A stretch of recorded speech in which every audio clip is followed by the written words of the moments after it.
I came to New York to attend NYU to study music business. Yeah, I was 16 years old. I turned 17 shortly thereafter, but when I arrived in August of 2001, I was 16 years old. Chaotic, to say the least. Of course, 9/11 happened just I believe my second week of classes, so that colors the memories of that time.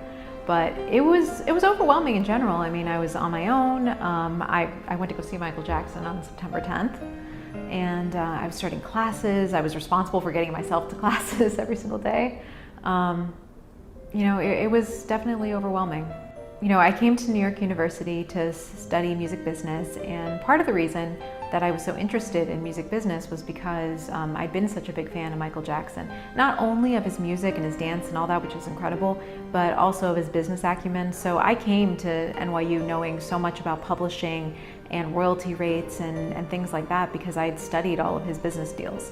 Our first week of classes, we had this program meeting that we would do, which they were weekly assemblies where everybody in our major would get together and discuss things that were happening in the industry. We would have speakers come in from various record labels, or NARAS, which works with the Grammys and different songwriters, things like that. It was a time to come together and really assess the landscape of the music business.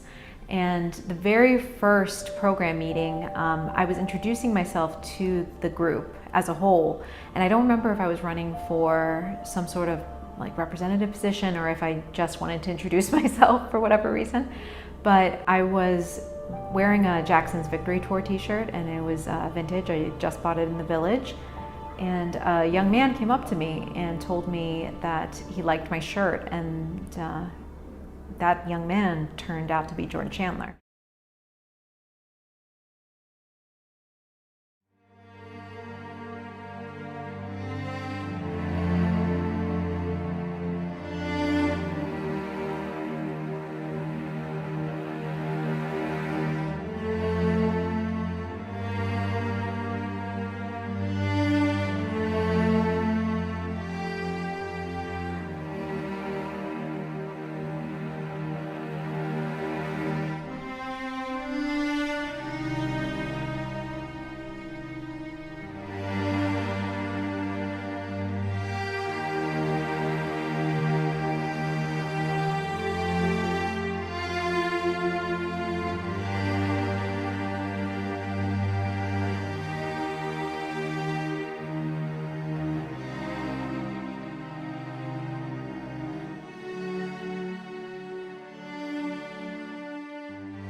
I have on the phone with me investigative journalist Charles Thompson, who is the winner of 6 national awards for his recent investigative work exposing the Shrewsbury pedophile ring. So Charles, you've sat in on a lot of pedophile cases. What would you say are the main differences between the cases that you've sat in on and the Michael Jackson case? Well, of course, the first difference is that the cases I covered were all criminal cases where there was no real financial incentive to make an allegation. So the motive of seeking millions of dollars is removed. And then in the cases where we've seen convictions that I've been sitting in, you had victims who were credible, who were consistent, and that's never been the case in the allegations against Michael Jackson. They've never been consistent. They've always turned out to be perjurers and people who are just looking for a payout. Michael Jackson was one of the most famous people on the planet. It turns out he was also the target of intensive FBI scrutiny. Charles, I have also read that you have extensively studied the Michael Jackson FBI files. What are the findings of the FBI files, and whether child porn was ever discovered at Neverland? No child porn was ever found at Neverland, and in fact, there was a story that some child porn had been found around the time of the trial, And so the judge and the prosecutor both released a stipulation publicly, which was that no child pornography had ever been found at Neverland, at Michael Jackson's properties. So that's not just something that fans say, that's the judge in the trial. And even the prosecutor said that there was no child porn. In terms of what the FBI files tell us, what they tell us is that for over a decade, the FBI was intermittently involved in investigating Michael Jackson. There's no evidence of sustained surveillance or sustained investigation, only of the authorities occasionally calling on the FBI to assist them with their investigations. But nonetheless, the files tell us that more than 20 different FBI departments investigated Michael Jackson at one time or another, and none of them found any evidence of any wrongdoing. Perhaps the most compelling piece of information that came out of those files was when the prosecutors in the 2003-5 Arvizo case sent away all of the computers that they seized from Neverland for FBI analysis, and the FBI was unable to find anything incriminating on a single one of them. So the FBI files alone don't exonerate Michael Jackson, but they certainly don't incriminate him. And in 2005, there was a study done by ABC with the top psychiatrists in the country, and they've all concluded that Michael Jackson's behavior would be very rare amongst pedophiles. And there are other psychologists and psychiatrists who echoed that belief. Derselbe Vater hat noch vor 2 Jahren im Interview gesagt, es hätte seinem Sohn nicht geschadet und Eltern sollten ihre Kinder ruhig öfter schlagen. Und immerhin hätte er seinen Sohn so geschlagen, dass er jetzt eben die Nummer 1 im Pop-Business gewesen wäre. Vor diesem Vater hat er Angst gehabt. Auf der anderen Seite hat er immer die Liebe seines Vaters gesucht. Und derselbe Vater hat sich über sein Gesicht, über seine Akne, über seine Nase mokiert. Und er wollte dem Vater gefallen. Man würde sagen, eigentlich perverserweise oder paradoxerweise, weil er hat ja Angst gehabt, aber er hat die Liebe des Vaters nie bekommen. Und dieser Liebe läuft er zeitlebens hinterher. Und was er jetzt macht, ist, dass er Kinder um sich sammelt, selber Kinder haben will, um eigentlich diesen Kindern Vater zu sein. Er ist also Kind und Vater in einer Person. Und das, was er mit den Kindern macht, macht er eigentlich mit sich selber. Also im Herzen eigentlich ein ganz reiner, ein ganz guter, ein ganz gutmütiger, ein ganz naiver Mensch. Someone who is always trying to dispute that notion is a man named Jim Clemente. Jim Clemente, to this day, believes that Michael Jackson does fit the profile of a pedophile and that Michael Jackson did have child porn at Neverland. They also found images, and I think they were of a photo shoot with Michael Jackson's nephew, Taj. I think he was still a teenager. And there's a picture that's on the internet that it's a picture of Michael. Can you see that? Oh my, yes, yes. So there are pictures in this series where he's actually grabbing that cloth and trying to rip it off him, laughing and joking and trying to get him naked. And he's virtually naked in this picture. This is his nephew, this 40-something-year-old man. And why is he posing in a picture where Michael's shirt is open, exposing his chest, and this kid's chest, he's basically naked. Upper body is basically naked. He's got no underwear on right next to Michael Jackson. It's disgusting. My name is Taj Jackson. I'm the nephew of Michael Jackson.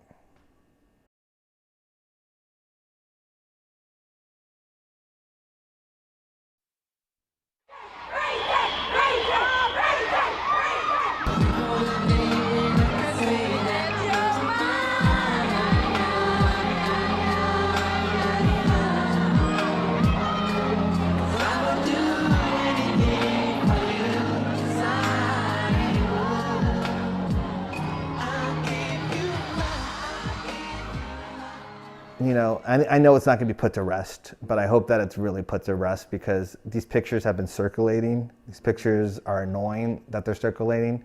We sued one of the tabloids because they said that they were child pornography, and we had them retract that because that's not what they were. They were for an album. They were for a single cover. Why? Michael was doing the music video for A Stranger in Moscow at the time, and We came down to visit him, but also we were like, let's take this opportunity since we're all here, let's do the Y photo shoot as well.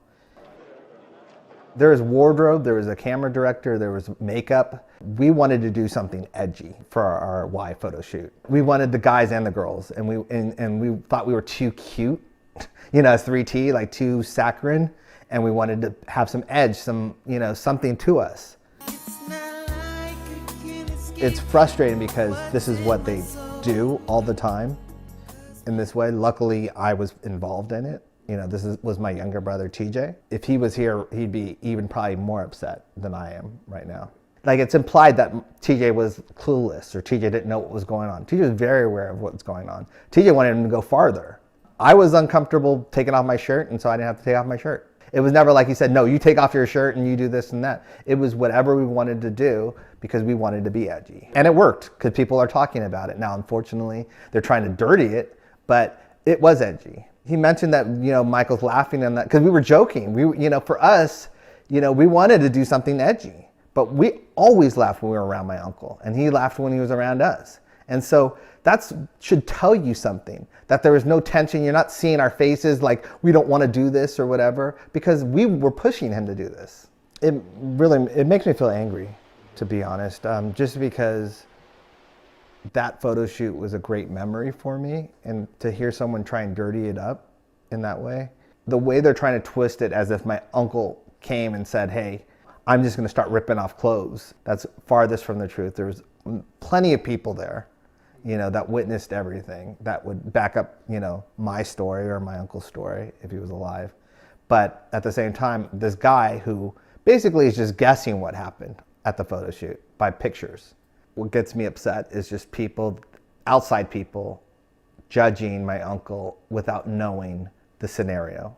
One thing I do want to say is, you know, people like that just, you know, on the outside, and he's supposed to be a professional, and you hear him, he sounds giddy. You know, he sounds like someone that is just spiteful and hateful.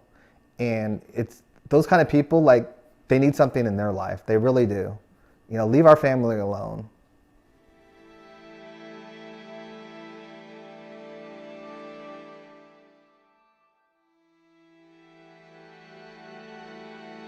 You never done things and it was like just missing in your life, you just go back to do it. And Mike just liked to just have great fun, and the stuff he liked to do, adults don't like doing that. I think he had more fun hanging out with just everyday people that you didn't even know who they were. You know, either they were local people or tourists or whatever. And he didn't even know who they were. You know, you just meet them and talk to them and get to know them a little bit. Hey, want to come out to the ranch? You were invited to Michael Jackson's Neverland before. I mean, it was amazing. I've been there probably 8 times. Yeah, I spent the night. The first time I ever went was actually the time I spent the night. He walked us through his entire house. His bedroom, his memorabilia room, bathrooms, every place in his house. We were like telling him how beautiful it was, and he was like, "You've never been here before?" And my friends and I looked at each other like, "No, we sure haven't. Like, when would we have been here, you know?" So he would invite, if there were fans sitting outside, he would like see us and tell Violet, who was security, to let us in, and he would just let us do whatever. So that speaks volume to just how easily he trusts people to like come into his life even. Yeah, I mean, unfortunately, he trusted a lot of people he shouldn't have trusted in his life. Is that, you know, they go, "Oh, you slept in the same bedroom as him." It's like, I don't think you understand. Michael Jackson's bedroom is 2 stories. And it has like 3 bathrooms and this and that. So when I slept in his bedroom, yeah, but you have to understand the whole scenario. And the thing is with Michael is that he's not very good at explaining himself, and he never really has been. Michael Jackson, his bedroom was 2 stories, so when you first walked in, I didn't realize at first it was his bedroom because his bed wasn't there on the bottom floor, but it was kind of very cluttered with a lot of things. I like actually sat on his bed, and he was just kind of talking about Neverland to us, and that was surreal. Michael was going to Miami. So myself and a couple of friends flew in from Europe to spend some time with him. And before he had to go, he told us that we could stay and that we could enjoy Neverland as much as we wanted. While the ranch manager took us to the main house, he told me that Michael had said to give us the royal treatment. And we sure got the royal treatment. When we went up to the main house, all the staff were lined up on the stairs welcoming us. And they told us that we could move around as freely as we wanted to. There were no places that were off limits. And this was 16 years ago, so it's been a while, but I just remember like being completely in shock the whole time. Most people are just can't believe that he let us in his house like that.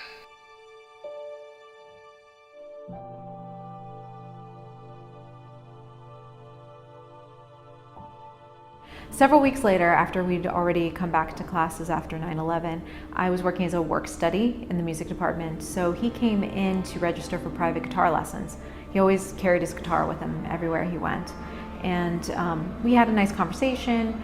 He remembered me from our program meeting. We had a little chat, exchanged pleasantries, and he gave me his form. And as I went to register him for these private lessons, I saw his name for the first time, which was Jordan Chandler. And I believe he had told me his first name, but I didn't know his last name at that point. And when I saw Jordan Chandler on a piece of paper, I couldn't quite place it then either.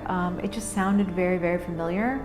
And keep in mind, at the time, Jordan Chandler's name wasn't widely known because in the US, alleged crimes of sex abuse, particularly when they're minors, are very protected. But I went online and I asked Jeeves, dating myself, and I suddenly realized that he was in fact the first accuser from 1993.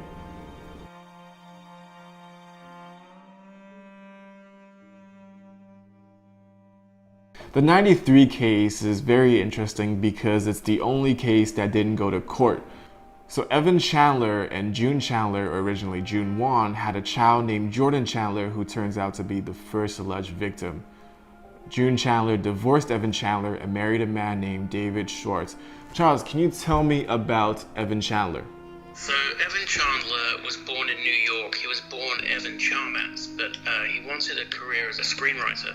So he moved to California and changed his name from Charmatz to Chandler because he thought Charmatz was too Jewish sounding. He became a dentist, but he didn't really enjoy it, and he also was not very good at it.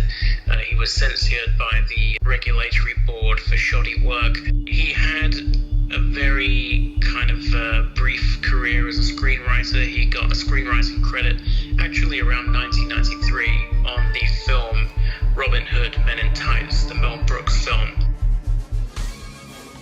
We're men in tights. We roam around the forest looking for lights.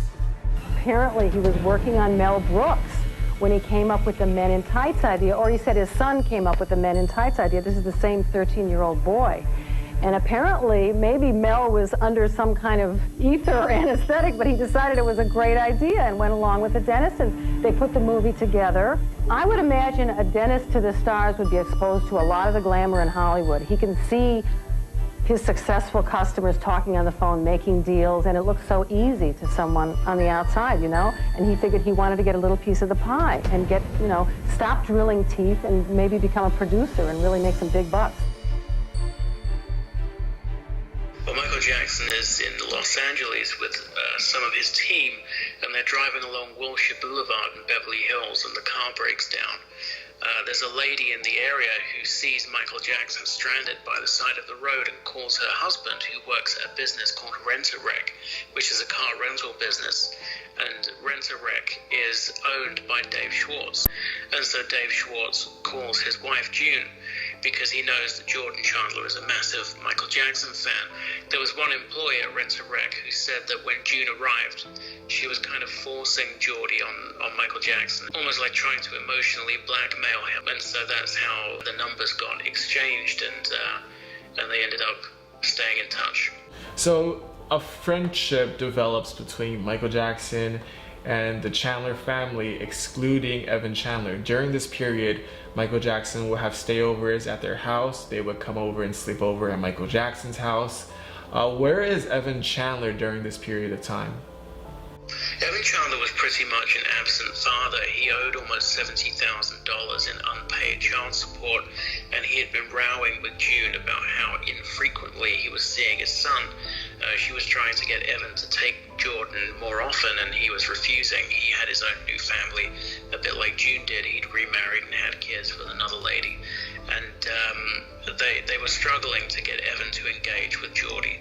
It was not until he discovered that his son was now friends with Michael Jackson that he suddenly became interested in seeing him again. And that's how it leads to May of 1993. That is when Michael Jackson first meets Evan Chandler. They seem to be getting on quite well, and Evan even at one point asked him to build an extra wing onto the house so that he could come and stay more often. And then when that idea didn't work, he said, well, I've got a better idea, why don't you just build me a new house? And then that didn't happen either. June dropped the bombshell that she and Geordie were thinking of going on tour with Michael.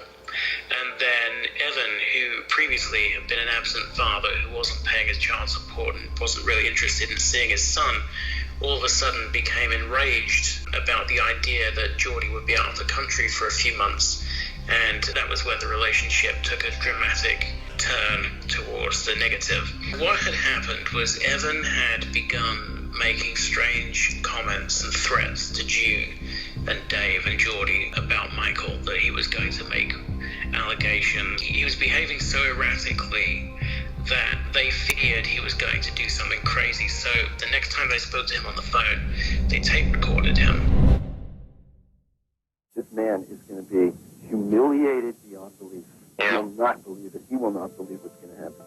Yeah. Beyond his worst nightmares, sell one more record.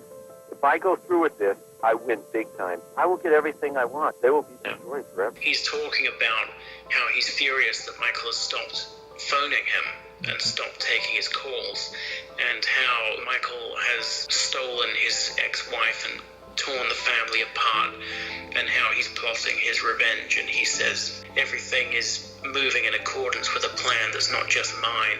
And this telephone conversation occurred before Jordan Chandler made any allegations against Michael Jackson. And in this phone call, Evan Chandler alludes to a nasty attorney. This attorney I found, I interviewed several, and I picked the nastiest son of a bitch I could find. Once I make that phone call, this guy is just going to destroy everybody in sight. Any devious, nasty, cruel way that he can do it. And I've given him full authority to do that. It'll be a massacre if I don't get what I want. And the attorney he has hired is Barry Rothman. My name is Geraldine Hughes. I was the legal secretary in 1993 for Barry Rothman, who was the attorney of Evan Chandler, the first accuser that came against Michael on child molestation. I was working for him. He hired me, and I came in for an interview one day, and he hired me for the job as his legal secretary. I was the only legal secretary for him. He was really an entertainment attorney, and he had a history of being a good negotiator in the entertainment field, though. Whenever Evan would call Barry Rothman's office, Barry Rothman would tell us to put the call on hold, and he'd walk all the way back to his office, shut the door, and that's how he took all of Evan's calls. He was the only client he did that for. Anybody else call, if he was away from his office, he'd just pick up the phone and say, okay, woo, say what he had to say, and then he'd hang up, but he didn't do that with Evan. Evan was always behind closed doors. Evan had already retained a lawyer. Geordie Chandler was insisting that Michael had never touched him. Anthony Pellicano, who was Michael's private investigator, Pellicano goes round to interview Geordie Chandler and questions him for about an hour, I believe, and asks him all sorts of pointed and very direct questions. Have you ever seen Michael Jackson naked? Have you ever been naked in bed with Michael Jackson? Has he ever touched you, etc., etc.? And Geordie Chandler says no to everything. At the end of the conversation, Geordie Chandler reiterates that Michael's never done anything wrong to him and says that his dad is just trying to get money.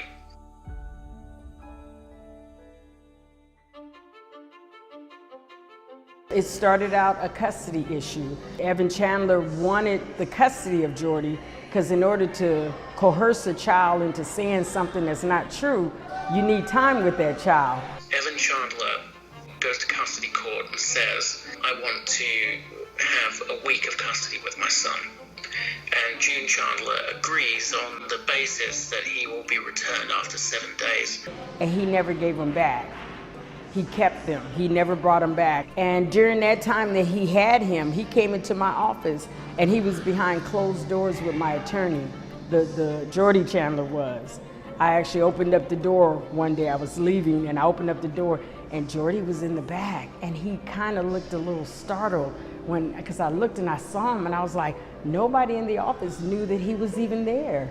You know, we were like, how did he even get here? And I opened up the door. So I had a few encounters with Jordy Chandler coming into the office, and to me, it just looked like a coaching session.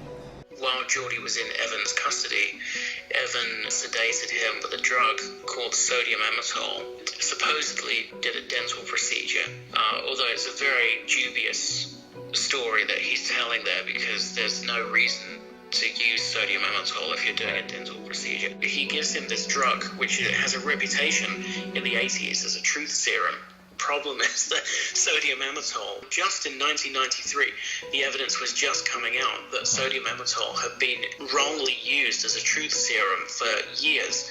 If you look at journals today like Psychology Today, they say it's completely false that anybody ever considered it a truth serum. It just wasn't. Right. What it did was it made people massively suggestible. You could administer somebody with sodium amytal and then plant an idea in their head, and when they woke up, they would believe that it was true. So I'm just gonna take a step back for everyone.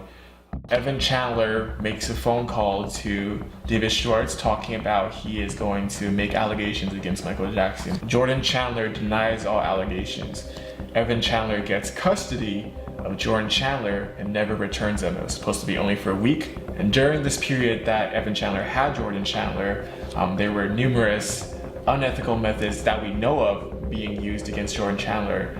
Notably the use of sodium amytal and the coaching, the one-on-one coaching between Jordan Chandler and Barry Rothman. So by the end of Jordan's stay, he changes his story. He went into Evan's custody saying that he wasn't abused by Michael Jackson, to now claiming that, yes, in fact, I have been abused.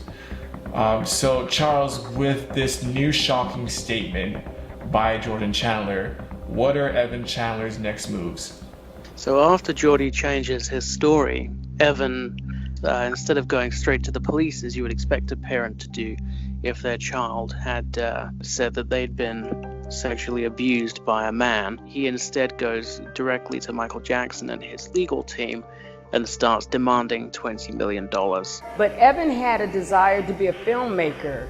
He was trying to get the money so he could make a movie. His lawyer gets in touch with Michael Jackson's camp and says $20 million and nobody will ever hear about these allegations. Michael Jackson is adamant that he is not going to give Evan Chandler $20 million. So the counteroffer, which comes back, a deal for 3 scripts. And they say you'll be paid $350,000 per script. He said, I'll contribute that to your film project just to give you and your son a chance to mend. Because at that time, Evan was saying he's stolen my son's affection. He put that in the paperwork. He said, my son is being starstruck by this superstar. He's stolen my son's affection. And so Michael just simply said, this will be a great opportunity for you and Jordy to reconnect because you'll be able to write them together. Rothman come back and say, you're nowhere near what we're asking for. That's less than $2 million. You know, we're not going for that. The next offer that comes in from Jackson's camp is one single payment of $350,000. This amount shocked Barry Rothman because it was even lower than their first offer. So by now, Chandler and Rothman figured out that Jackson camp was not serious about negotiating. So Evan Chandler suggests that he is willing to take the original $1 million deal. Pelicano responds, that's never going to happen. Meanwhile, the custody situation happens between Evan and June. But what happened was June filed an ex parte motion. An ex parte motion means show up in court the next day. She was trying to get him back now. And so we typed a little declaration and they went to court. They went to court on the ex parte. But see, he had been negotiating with Michael for a whole month for the $20 million to make the movie. He goes to court on a hearing for the custody. A family law judge, he said nothing to that judge about his suspicion or I think my child is, being molested. He didn't say anything. So the judge ordered him to return Jordy back instantly. And in order to maintain custody, Evan has to go to the psychiatrist and have Jordy disclose. I can promise you 3 days later is when we got the breaking news. So he never took him back. He took him to the doctor that he had already queried about molestation. He sort of acts out of haste and goes and triggers the criminal proceedings as a knee-jerk reaction to the custody situation. And then that means that he loses control of the situation and the negotiations cease because now the police are involved. This is NBC Nightly News with Tom Brokaw. Good evening. Michael Jackson is in Bangkok, Thailand tonight, where he has now postponed 2 concerts claiming that he is ill. Well, back in Los Angeles, there's a press frenzy over investigations into child abuse by Jackson. Remains the Children's Services report detailing the charges by a 13-year-old boy. That boy says that he and Jackson often shared... The media went into a frenzy because after the Michael Jackson case kicked in, basically their ratings went through the roof. It was astronomical, the difference that this story made to the ratings of shows like Hard Copy and A Current Affair. I cannot think of a story that's bigger... I mean, this is a story, if not of the decade, well, certainly of the decade, but probably of one of the great stories of the century. This was an era with no internet and no social media. And so there was a real thirst for knowledge about Michael Jackson because he was the biggest, most famous person in the world, but people really knew basically nothing about him. There was a need to keep the story going. Every day they needed a new Michael Jackson story because that was where the ratings were coming from. So the impetus was there for journalists to seize on anything that came up, anything that looked like a scoop or a scandal or looked like it might bag them ratings. They just ran with it. We will fly stories. We will take a shred of fact and go with it like a great footballer with a ball. We will spin down the field with that and try and score a goal with it. And maybe we will, maybe we won't. But we'll take a shred of evidence and try and turn it into a story. I will say that I am particularly upset by the handling of this mass matter by the incredible, terrible mass media. At every opportunity, the media has dissected and manipulated these allegations to reach their own conclusions. I ask all of you to wait and hear the truth before you label or condemn me. Don't treat me like a criminal, because I am innocent. When you buy a story, there's always this shadow of doubt that are they telling you the truth or are they telling you what you want to hear? They started waving around $10,000, $20,000, $50,000, $100,000 to anybody that was prepared to say, I've met Michael Jackson and I've got something bad to say about him. Yeah, a friend of mine told National Enquiry that he knew some family that knew the Jacksons, and they called me on the phone and asked me to come to the hotel. I said, I'm here to help Michael. Oh, he said, oh no.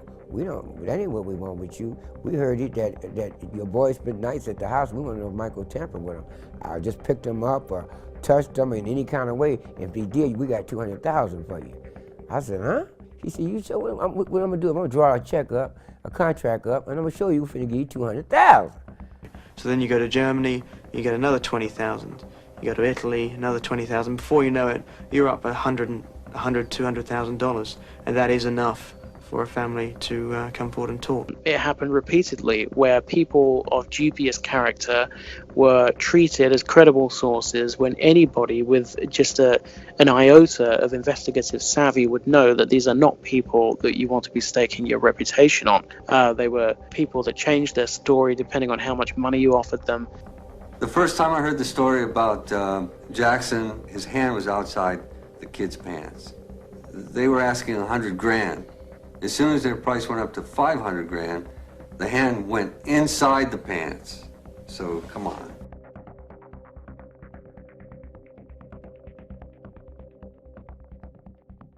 But basically, Latoya, you're drawing your own conclusion that Michael abused young men, young boys. No, I'm not drawing my own conclusion that he abused young boys. That's totally wrong. I am not drawing my own conclusion. LaToya Jackson at the time was married to a man called Jack Gordon, who was involved with Genevieve's mafia. He was a very disturbed character, violent and abusive. Pimped LaToya out like a prostitute. He forced her to do semi-pornographic magazine shoots, that kind of thing. And if she disagreed with him or refused to do anything that he told her to, then he would either beat her or threaten to have members of her family killed. This went on for many, many, many years. He literally said, I'm going to kill you, your brother, everybody. Yes. No, not everybody. Just myself. And Michael. Michael and Jan. This is not some excuse which has been dreamed up subsequently. This was known and reported at the time. He grabbed a bedspread, he put it over her head, started to strangle her with it. At the same time, he grabbed her arm and started to twist it so badly. And so all of a sudden, LaToya, who had previously been speaking out in favor of Michael, suddenly U-turned and started selling interviews claiming that her brother, in fact, was guilty. Early '94, when LaToya appeared on an Australian TV show, and the host of the show realized that there was something wrong with the situation. He realized that all of the answers that LaToya was giving were being fed to her by somebody else, who he identified on the show as her husband, Jack Gordon. Well, Ms. Jackson carried on with that nonsense for about another 25 minutes, all the time being prompted by someone in the studio, but off camera. Presumably her husband manager, Jack Gordon. People like you will let this go on, and it's very, very who's wrong. talking to you in the background? I refuse to sit here and listen to you talk this way. I think it's wrong of you. Who's talking to you in the background? So I have nothing else to say to you whatsoever. And when he questioned her about it on the air, she just looked like a deer in the headlights and suddenly stood up and stormed off the show and wouldn't answer any more questions. I can't hear you, but I definitely want you to hear what I'm saying. Because you do have a serious problem, sir. Whatever it is, I don't know. But you do need to go see a psychiatrist. Goodbye. Her husband decided that there was a lot of money to be made from switching sides and saying that Michael was guilty, and indeed there was. After the allegation hit, prior to that, they were on opposite end, because June never did agree with the allegation. But after the allegation hit, they were meeting in my attorney, David Schwartz, June Chandler, Evan Chandler, and my attorney. They were all meeting behind closed doors in my attorney's office. And I heard Evan blurt out, he says, my ass is in danger of going to prison right here. Inside the law office, the only thing they were asking for was money. Where's this money? How much? They were sending discovery in, and the discovery was only trying to find his money. I was crazy too. I'm like, y'all just looking for money? You're not looking for justice? You're only looking for money?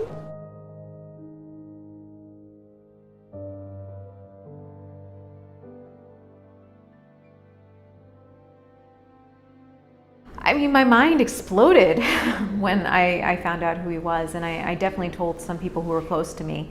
I didn't confront him though, because at that point in time, you know, I knew that I believed Michael was innocent, but the fact of the matter is I didn't know 100%. And if there was even like one shred of doubt, I didn't want to risk re-traumatizing somebody who was potentially a victim. And remember, at that point in time, Jordan Chandler was the only accuser, and the media certainly wasn't focused on it. They were more focused on, you know, Michael Jackson's new album release. And, you know, it wasn't all flattering, but, you know, it seemed like this was, you know, water under the bridge and something that didn't need to be addressed. He was a nice guy. I mean, I'm gonna be honest. He was very nice, always very polite. He would always carry a guitar around with him. He made his own music. He would describe it as pop R&B like Michael Jackson. I remember that because he said it many times very clearly. He would wear fedoras. Yeah, that was Jordan.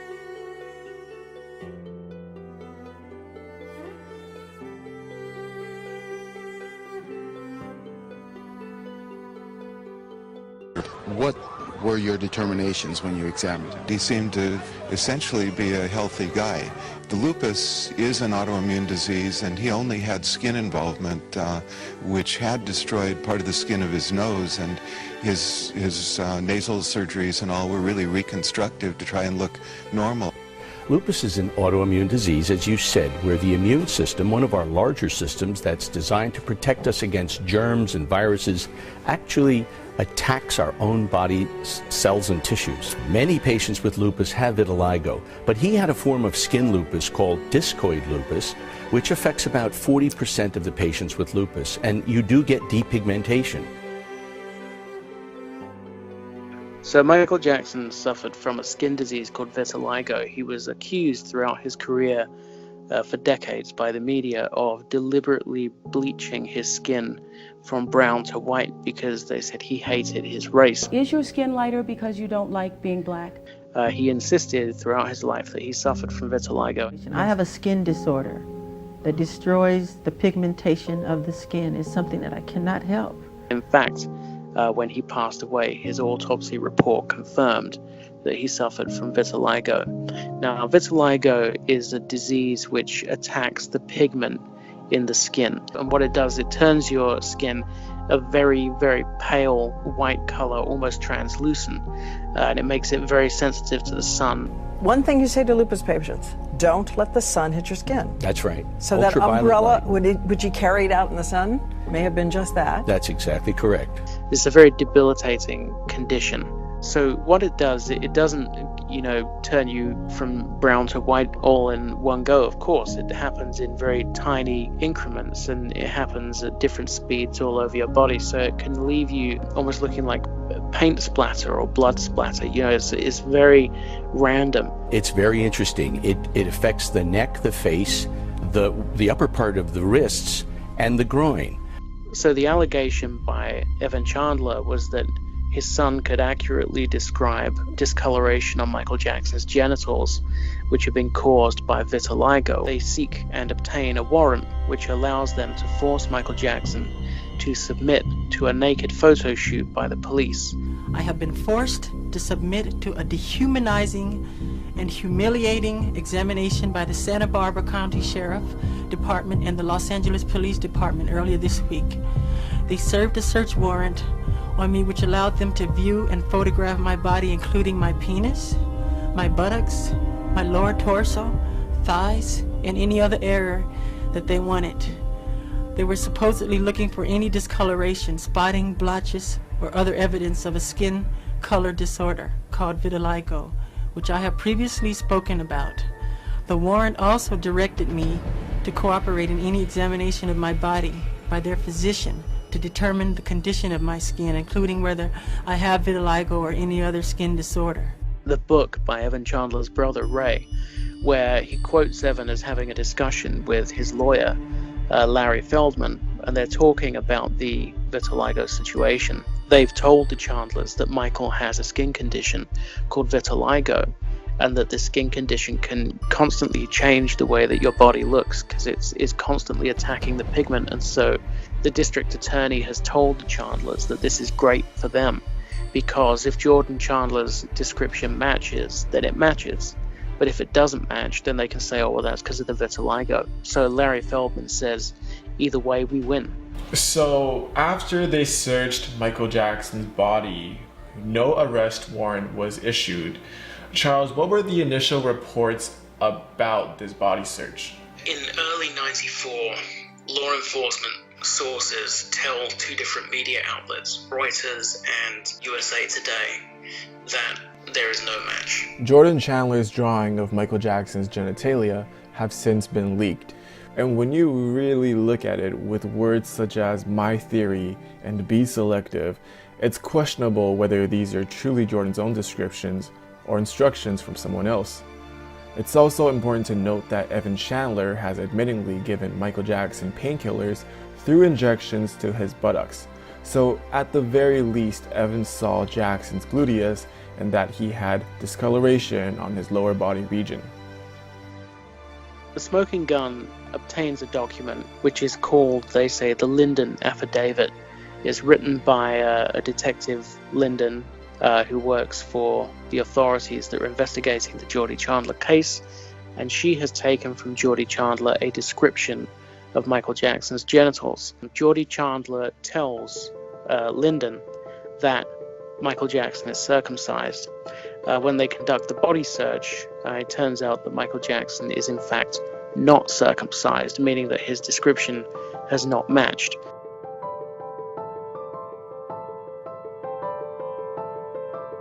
What had happened was Barry Rothman was being sued by Michael Jackson for extortion, so he quits representing the Chandlers. The Chandlers then proceeded to hire Gloria Allred, who then proceeds to hold a press conference claiming that the Chandlers are ready for a criminal case. To make a charge against the celebrity. Gloria Allred is shortly fired, and Barry Rothman, who's now working in the background, offers Larry Feldman as a replacement, an attorney who is willing to push for a civil case. Charles, what is the difference between a civil case and a criminal case? For anyone that's listening that doesn't know the difference, a civil case is where you sue somebody and that's for money, and a criminal case is brought by the state, the government, and that is a case where if you're convicted, then you go to prison. So they're two very separate processes. What happens is that the criminal case stalls because they can't find any evidence to suggest that Michael's done anything wrong. So they raid his house, they don't find anything incriminating. They raid his family home, they don't find anything incriminating. They raid his doctor's offices, they don't find anything incriminating. Of course, you've got a boy at the center of the case who at first said he wasn't molested, then changed his mind and said he was molested, and only changed his mind after being given sodium amytal. So then they go off looking for other victims and they can't find any. In fact, if anybody wants to go back to 1993 when I was interviewed by the Santa Barbara Police Department, I sat there and I gave them the names.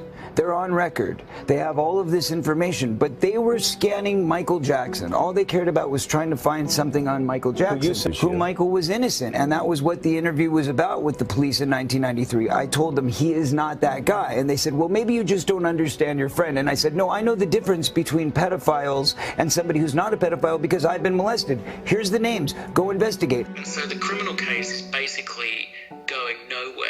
And meanwhile, the civil case is moving through the court system at the usual speed.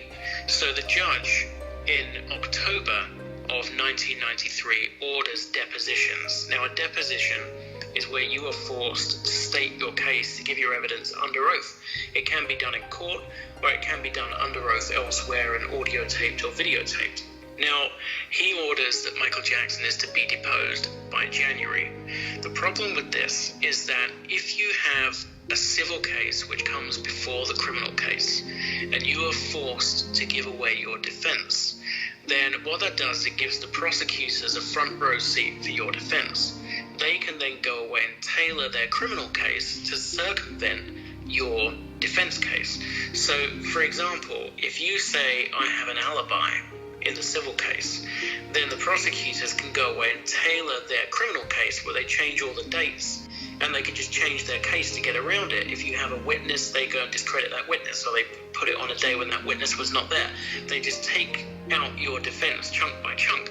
So by the time you come into a criminal court where your life is on the line, your freedom rather than your bank balance, you have no defense. So you've wasted your defense trying to save some money, and now you're going to prison. That's the problem with a civil case preceding a criminal case. Now, from October 93 to January 94, Michael's defense goes back to court 4 different times and argues to the judge, we need the civil case delayed so that it doesn't precede the criminal case, because this is unconstitutional. If you force our client to give away his defense, then you're denying him his constitutional right to a fair criminal trial. Michael Jackson lost 2 very important motions that he should have won. One was a preference. A preference has to do with either he was too young to remember and there's a memory issue, or he's too old. Larry Feldman keeps arguing is that because the complainant is a child, his memory is not fully developed and he would be at risk of losing his memory if his testimony is not heard quickly. Jordy Chandler was 14 at the time. He wasn't too young or too old. The Jackson lawyers are going to court again and again and again to try to get this deposition put back, to get the civil case put back so the criminal case can precede it, and the Chandlers are fighting hard to stop that from happening. Evan Chandler was asking the court to push the civil case while the criminal case was going, because normally the criminal case has to take precedence over the civil case. He shouldn't have won on that one. because constitutionally that went against Michael's constitutional right. He won on that one too. Michael's deposition is due on a particular date in January. What happens is initially he's saved by the Los Angeles earthquake of '94, which happens the day before he's supposed to be deposed. That buys them an extra week, but within that week they are again not able to postpone the civil case deposition. When the judge is not ruling in your favor, that tells an attorney, maybe we need to settle this because he's not ruling in our favor right now. And so on the eve of literally the night before he would have been forced to give away his defense under oath, the civil settlement is reached, the civil case is settled. He was negotiating, Johnny Cochran came on board. He was negotiating with the insurance company. At first the insurance company said no, they weren't going to pay it. And he went back and forth, and Johnny Cochran negotiated. He was a great negotiator because he was a PI attorney. He started out a PI attorney, and he convinced the insurance company to pay the settlement. When Michael settled the case, the judge, they made him drop his extortion claim. So the real story hasn't been told. The real story is that Michael Jackson was the victim of an elaborate extortion scheme that launched the false allegation.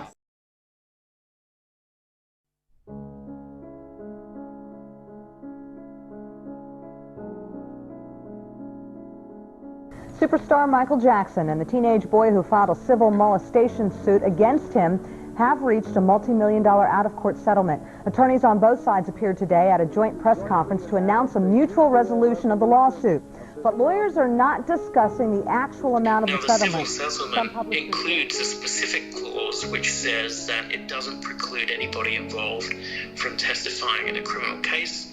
And then to reiterate that, at the press conference announcing the settlement, Larry Feldman specifically denies that this will have any impact on the criminal case. Has Michael Jackson bought your client's silence? I am not going to have anything to do with talking about the terms of the settlement, and nobody's bought anyone's silence. A civil case is only about money. If they, and I tell people this too, we're in a state where they could have went after him criminally and came back after the money. All they wanted, a lot of people think because he settled the civil case that voided the criminal. That's not true. It did not void the criminal. The reason they never came after him criminally in '93 because they couldn't find any corroborating evidence to agree with Jordy Chandler's story. As a matter of fact, they found out that the description he gave of Michael's body was not accurate. If that was accurate, that was corroborating. As of summer 1994, the prosecution is running a grand jury long after the settlement and calls witnesses to the grand jury and questions them about whether Michael Jackson could have had plastic surgery to his penis to avoid a match. Now, why would they be doing that? Why would they be calling witnesses and asking those questions if in fact the photographs had matched? See, people need to know they never indicted Michael in '93 because they couldn't come up with enough evidence to indict him. And so the way they're spinning it, well, oh, he settled, so that voided the, no, it did not. If that prosecutor, Tom Snedden, could have found anything to corroborate that boy's story, he would have still gone after him criminally too.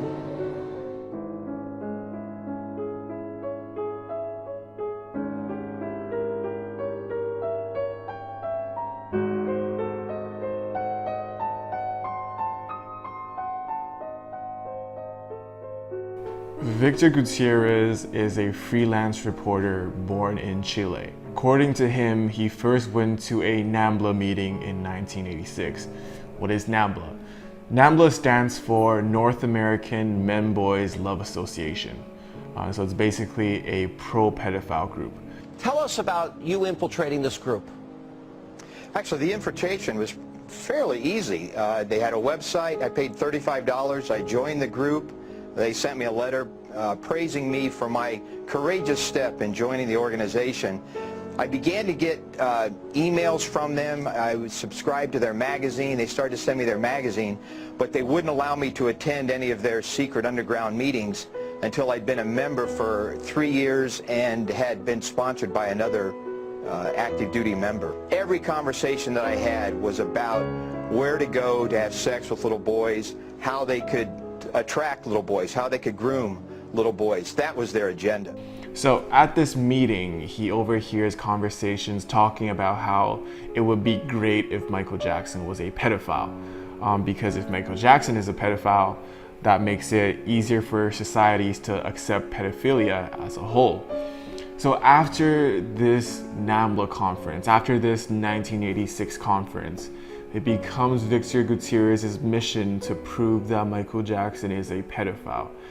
He starts befriending Michael Jackson's maids, former employees, and he even approaches Joy Robson, Wade Robson's mother. Joy Robson subsequently told him to get lost, and Joy Robson reported him to Michael Jackson. This is in 1992, before allegations of Michael Jackson even rose. So during the 93 allegations, Victor Gutierrez served as a source for many journalists, including but are not limited to Diane Dimond and Maureen North. He also coaches Michael Jackson's former employees, such as his maids, Blanca Francia and Adria McManus, notable ones, to sell their stories to tabloids. In 1996, Victor Gutierrez wrote a book titled Michael Jackson Was My Lover, a book that glorified pedophilia through the relationship between Michael Jackson and Jordan Chandler.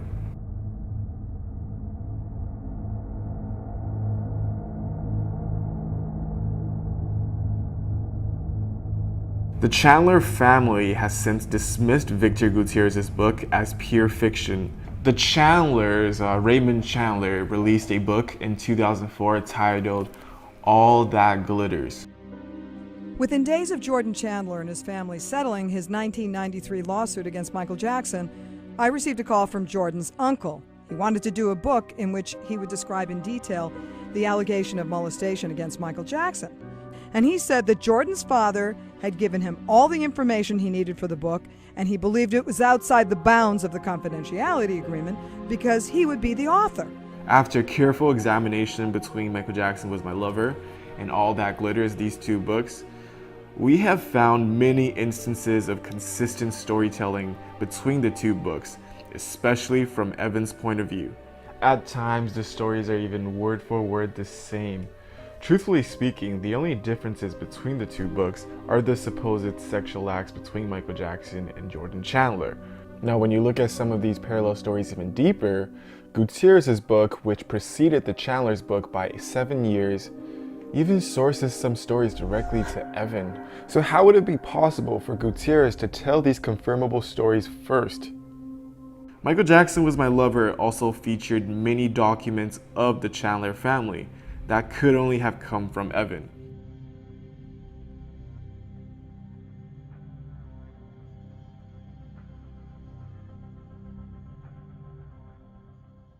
This proves that Victor Gutierrez, a man who has an agenda for pushing Michael Jackson as a pedophile, a man who had coached people to lie against Michael Jackson, was in fact connected to Evan Chandler, the father of the first accuser.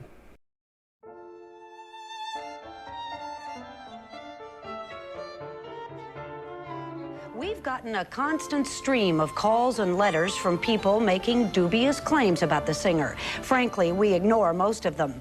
But when I heard the facts of this story, I just had to go to Canada and check it out myself. Journalist Diane Dimond got a tip from her source that a child had been molested by Michael Jackson. This child lived in Toronto, so she flew to Toronto with authorities to interview the boy. And I'd like to make a confession about something that happened between me and Michael Jackson. And this child proceeded to tell wild stories with vivid details. Like, he started just touching like our stomach and things, like he'd rub our stomach and then he'd get lower, and then that's when I started saying, like, what are you doing? He said, it's okay, don't worry, bodies are meant to be touched. And he showed me this place, like a saddle shop, where he said he gets stuff for his animals there. I don't know what he got, but They're gonna think you're making it up. Yeah, I know, but I don't care about his money. He can keep it. His eyes are big and they're dark, they're cavernous, like the sockets to go right in, you know?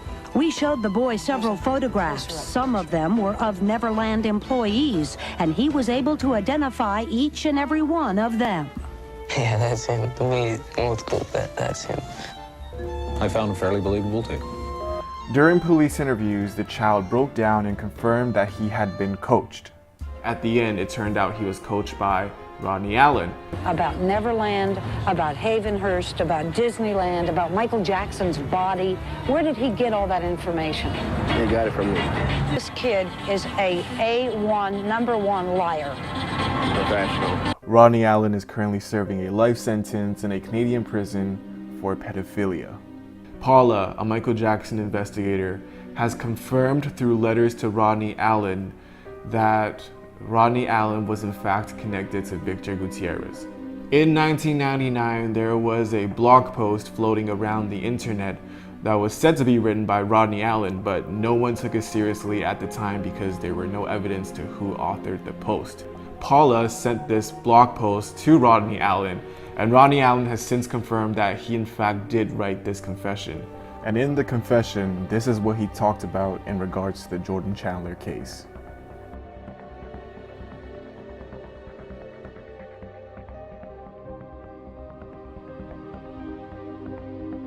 This obviously doesn't prove anything concrete, but it's still interesting that Rodney Allen, a man who was connected to Victor Gutierrez, a man who has a history of coaching kids to lie against Michael Jackson, had that to say.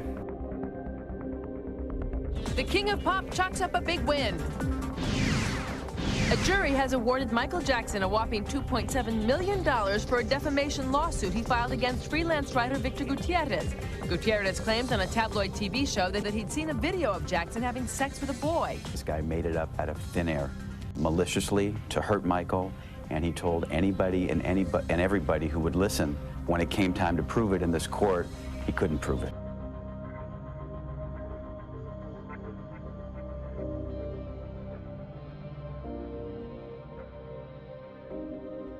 Years later, in the early 2000s, Victor Gutierrez again started spreading rumors regarding sexual abuse, this time around the involvement of politicians in Chile.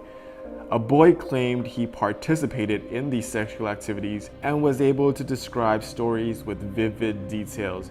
It was later proven in court that the boy had never met this politician. While questioned, the boy could not even remember the politician's name. It had to be prompted by Victor Gutierrez off camera. It was later discovered that Gutierrez had paid this child around 10 to 20,000 pesos. There were no other witnesses nor proof, just the words of a boy who were connected to Victor Gutierrez, the same man who was connected to Evan Chandler.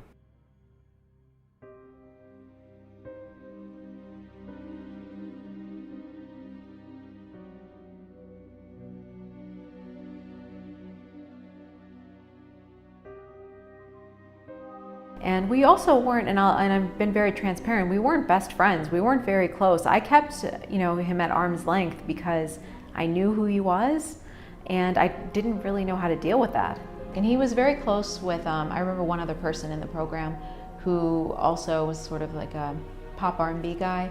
I believe he did production, and he also was a big Michael Jackson fan. So I mean, when I think about the people in the program that I saw him with, the people that he did surround himself with were people who were Michael Jackson fans. I was told that at a party, Jordan, played all of Michael's music, danced like him, did all of his moves, and that his apartment was almost sort of a shrine to Michael, that there was a lot of different fan memorabilia.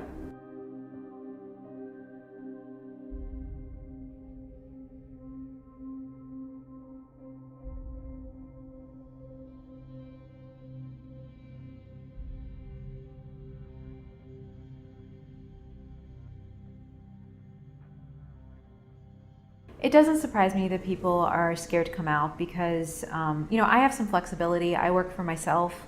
If I were in a corporate job, I might be scared too because we don't really know who the powers that be are behind leaving Neverland.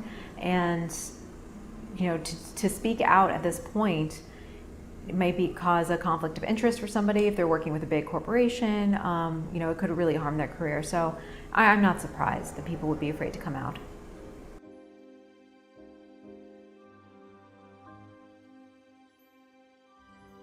So after the settlement, Michael is married to Lisa Marie Presley and goes to work on an album called History. At a warehouse in London, staff listened to the long-awaited new songs today as they wrapped them ready to go on sale tomorrow. The album, called History, contains 15 old hits and 15 new songs. And much of the content of the History album, you could argue, of course, all art is subject to interpretation, but it seems to be quite clearly influenced by what has happened to him during the Geordie Chandler legal situation. Are you infected with the same disease of lust, gluttony, and greed? Then watch the ones with the biggest smiles, the idle jabbers, 'cause they're the backstabbers. If you know it's a lie, then you will swear it. If you give it with yoke, then you will bear it. If it's taking a chance, then you will dare it. You would do anything for money. Anything for money. Lie for you, die for you. And sell my soul to the devil.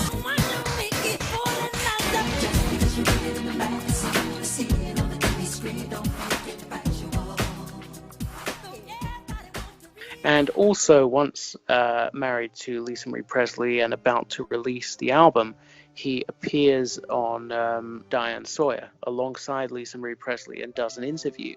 And during that interview, although he does not discuss any specifics of the Geordie Chandler case, he does say that he's innocent and that there's no evidence to connect him to any crime. The police photograph that they took of me, there was nothing that matched me to those charges. There was nothing. There was nothing that concurred. That's why I'm sitting here talking to you nothing. today. There was not one iota of information that was found that could connect me. So when we've to heard these that there was charges. a marking Nothing. of some... Now, the combination of the album and the Diane Sawyer interview sends Evan Chandler into a rage, and he claims that Michael Jackson has breached the non-disclosure part of the settlement agreement.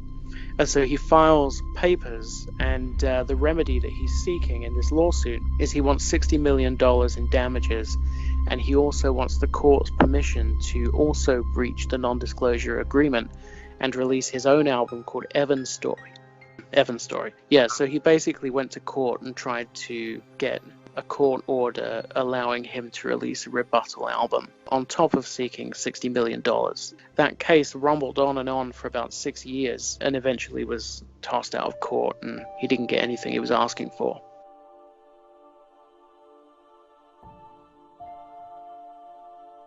You know, in just discussions, you know, we were college students, you know, we would have our discussions about our parents and venting and that sort of thing.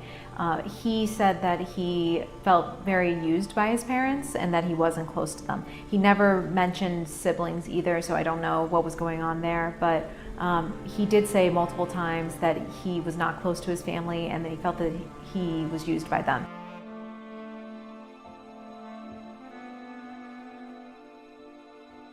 I'm sure most of you are aware of the recent television special that claimed to give an honest, candid, and revealing look into the private life of one of the world's most successful and controversial celebrities, Michael Jackson.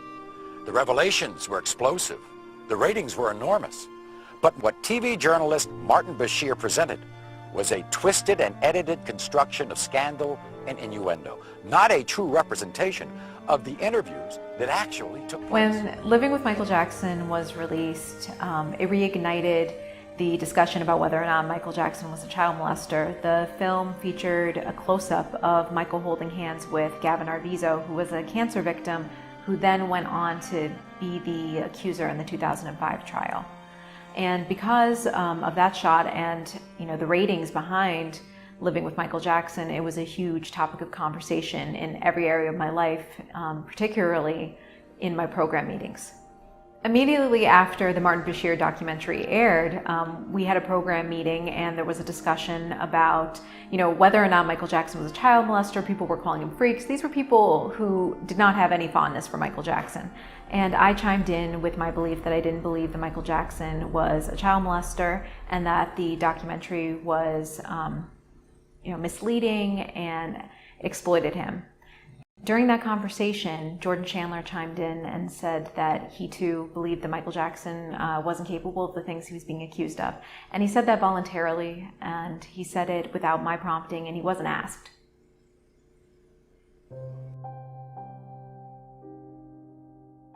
He wasn't in the direct conversation, no. I mean, I was arguing with a group of maybe 3 other people, and he was seated close to us, but he wasn't in on this discussion. And, you know, throughout the semester, there were different occasions like that where he would, again, sort of reaffirm things that I said in defense of Michael Jackson. And I remember that very first time, I remember catching his eye. It was shocking that he would speak up, and it really affirmed my belief that Michael was innocent. And, you know, given things that Jordan had said separately, having nothing to do with Michael Jackson, about his home life, you know, it affirmed my belief that he was a victim of his parents' greed and that he was forced to say certain things. Because I really have a hard time believing that if he had been molested by Michael Jackson, he would be going out of his way to say that he didn't think he was capable of these things. And I didn't address it with him. I mean, I was one, I was very young, and 2, I didn't really know how important it would have been to address it then. These conversations all happened before Gavin Arvizo made any allegations against Michael Jackson.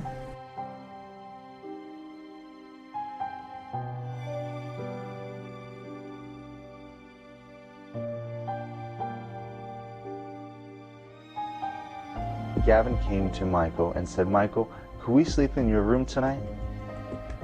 And Michael looked at me and says, "I don't know, you know, I think you better ask your mother." "Oh, we already asked our mother. She says, sure, no problem." I'm like, no, this is something's odd. This is not right.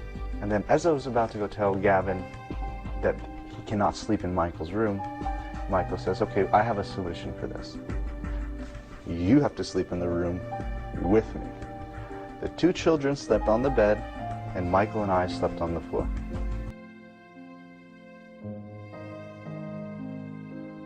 We've filed formal charges, a felony criminal complaint against Mr. Jackson. The felony complaint involves 9 counts. 7 counts of 288A in violation of California Penal Code, commonly known as child molestation.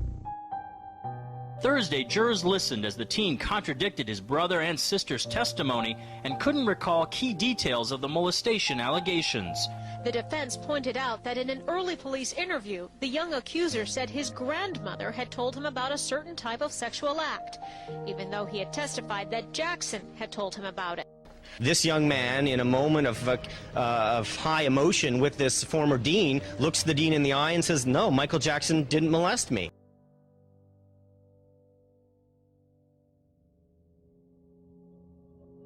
I was on the witness list for the trial in 2005 because I spent the entire day with Gavin Arvizo at Neverland on February 19th, 2003.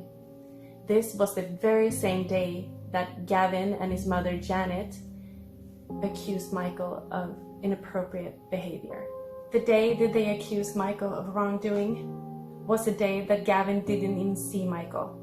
Instead, he was with us, having fun. In 2005, during the trial, you were on the witness list. Yeah, we were on the witness list because when we stayed at Neverland March 9th and 10th, Gavin Arvizo and his brother and sister were with us. And the reason why it was so important, the dates, is because Michael was supposedly abusing him until March 12th, and we were there March 9th and 10th. Right, so when you were and there... that was not happening. I don't know where prosecutors go from here. I don't know whether they can prevail and get the convictions that they want against Michael Jackson.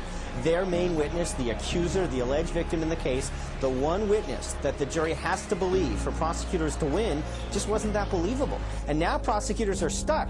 The most dramatic part of their case, the highest point of their case, is already passed, and they really haven't sold the jury, and it's not going to get any better from them from here. The 93 case, if they'd been able to try the 93 case, I think Michael Jackson would be in a lot more trouble than he is here. He's molested other children. Well, yeah, he only paid him $25 million out of the goodness of his heart. Pivotal day in the Michael Jackson trial. The judge in this case is set to make a ruling today if prosecutors can bring up previous child molestation allegations against Michael Jackson. One court observer calls these allegations the prosecution's nuclear bomb. It is official. The ruling that could make or break the case against Michael Jackson has been handed down. Jurors will hear about prior allegations of abuse by Michael Jackson. The trial here will have mini trial after mini trial as to other offenses. It'll be significantly longer, but it's significantly different than what we had last week or in the beginning of this trial up until last Friday. This is now a trial about pattern evidence, about propensity, and once a pedophile, always a pedophile.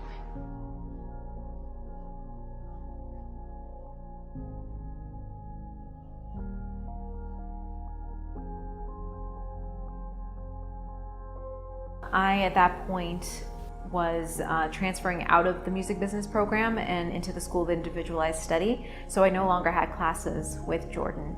And I believe I wrote him an email. I'm not 100% sure that I sent it, but if I did send it, I didn't get a response. I was approached initially, very shortly after the Neverland raid, by people who worked for the Jackson family, who knew of me because of message boards. And I was asked if I would give a statement, and I did, and I subsequently ended up on the witness list, yes. I mean, there were certain members of the Jackson entourage, I should say, who wanted me to do a little bit of a media tour, which I didn't feel comfortable doing. You know, during that time, I was approached by Stacey Brown, who is known by Jackson fans as somebody who used to be very supportive of Michael Jackson and was very good friends with Rebe Jackson, who then flipped and became an anti-Michael Jackson force in the tabloids. But during our conversations, when he would call me, he was very effusive in his praise of Michael, and he would urge me to sort of, I would say, plump up my Jordan Chandler story, which I never felt comfortable doing. I only would say, you know, exactly what I knew for a fact. But he even encouraged me to say that I was Jordan's girlfriend, or that Jordan had a crush on me, or something like that. And that was absolutely not true. In retrospect, knowing how he turned on Michael, I feel like he did it as like a preemptive way to discredit me, because, you know, if I were to lie about that, it would discredit my entire story. But I, of course, was never willing to do that. And I take this very seriously. Like, I firmly believe in due process, and, you know, it certainly wouldn't have won me any favors industry-wide to testify in his trial, and that's something that perhaps I was a little naive about as a kid, but now as somebody who's worked in the industry, I understand how things work. I don't think I understood the enormity at that time. All I knew was that this was somebody whose life and livelihood was on the line, and I had information that could potentially help him, so I felt it was my obligation and my duty. His name wasn't widely known, and from my discussions in the program, I don't think that there was really anybody else other than very few people who knew who he was. So yeah, people could be sitting on information that they don't even know is relevant. No, this doesn't benefit my career at all. This doesn't give me access to anything. I'm very much somebody who likes to be in the background. That's why I do PR and publicity. Like, I want my clients to be in the spotlight, but I myself, you know, I kind of would prefer to hide. But I'm speaking out because you asked me to, and because all of this nonsense is being rehashed and relitigated in the media, and it's ridiculous. You know, I understand that people would be skeptical of my story because I am a fan, and I don't hide that I'm a fan. But the fact of the matter is, you know, if I had even the slightest doubt that Michael Jackson was innocent, I wouldn't be speaking out. I heard directly from Jordan Chandler that he didn't believe that Michael Jackson was capable of the things he was being accused of. And that's very powerful. You know, every allegation, in a sense, is built upon the original 1993 allegation. And I believe that if that one is false, which I do believe it is false, all the rest crumble.